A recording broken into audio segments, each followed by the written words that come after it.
Voltou para aqui, tem Beto. É gol!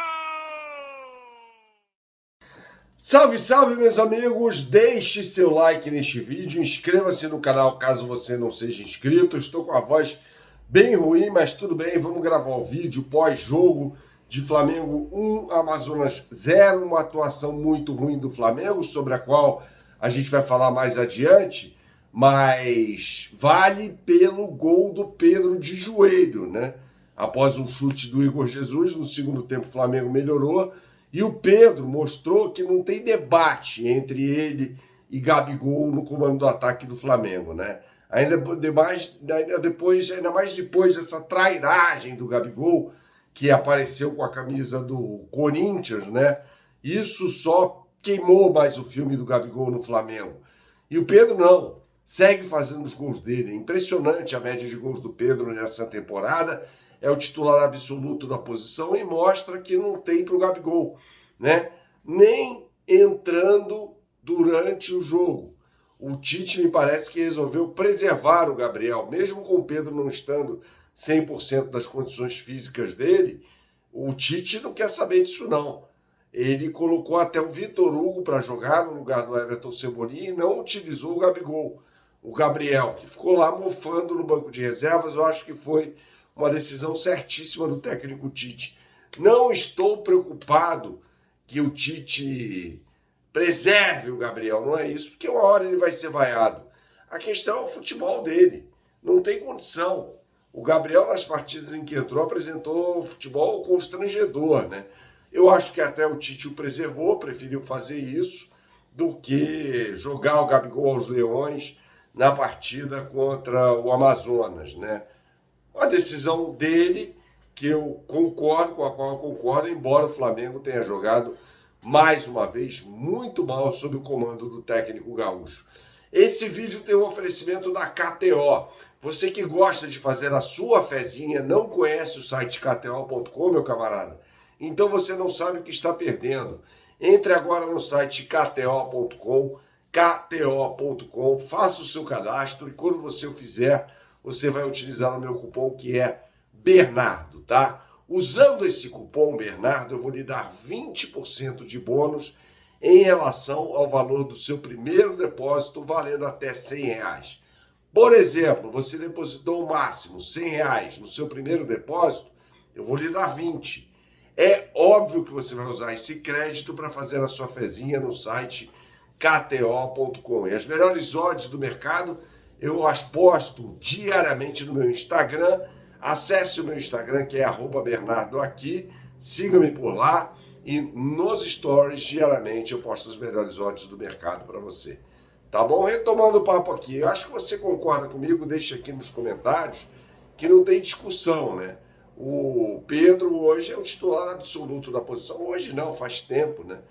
Desde o ano passado, com o técnico Tite.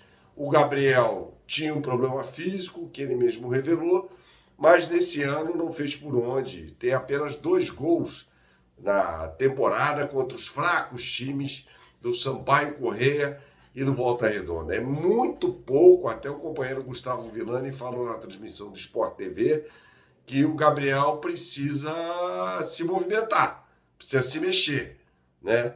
E não acho que vai ser com a camisa do Flamengo mais.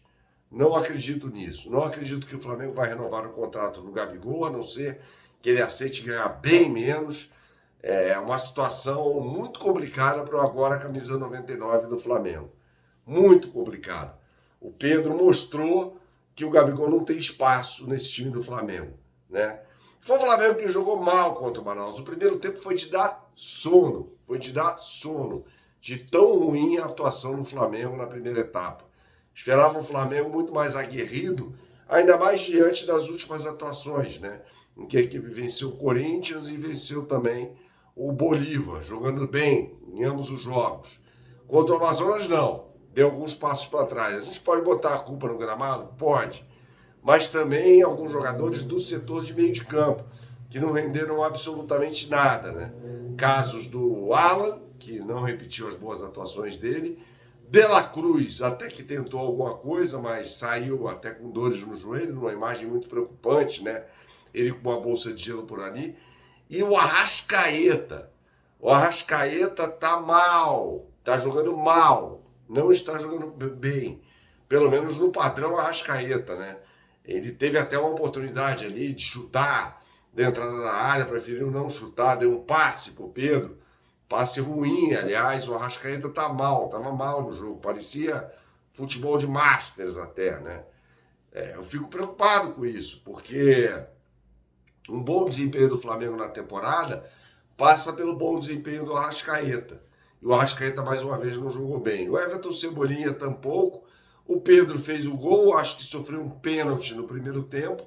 E o Flamengo, olha só, melhorou com a entrada do Luiz Araújo. O Luiz Araújo entrou na vaga do Lohan, né? Então o Tite soltou mais o time, deixou o Alan de fora, né? O Luiz Araújo entrou no lugar dele, colocou o Igor Jesus como primeiro homem do meio de campo, trouxe o Gerson para o meio, Arrascaeta, Luiz Araújo, Everton Cebolinha e Pedro, né? Eu sou até um crítico do esquema do Flamengo com os pontas, mas nessa partida eu admito que o Flamengo melhorou depois que passou a jogar com os dois pontas. Melhorou.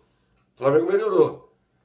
Tanto que começou a criar oportunidade, né? O Luiz Araújo teve uma chance em que cabeceou para uma boa defesa do goleiro Marcão e depois o Pedro acabaria fazendo o gol da vitória, a vitória por 1-0, sendo que o Flamengo não jogou absolutamente nada, né? Eu repito por aqui, é preocupante esse desempenho.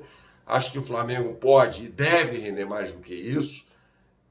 Ainda mais, como eu disse anteriormente, diante dos dois jogos que foram disputados recentemente, em que o Flamengo jogou muito bem, contra Corinthians e Bolívar.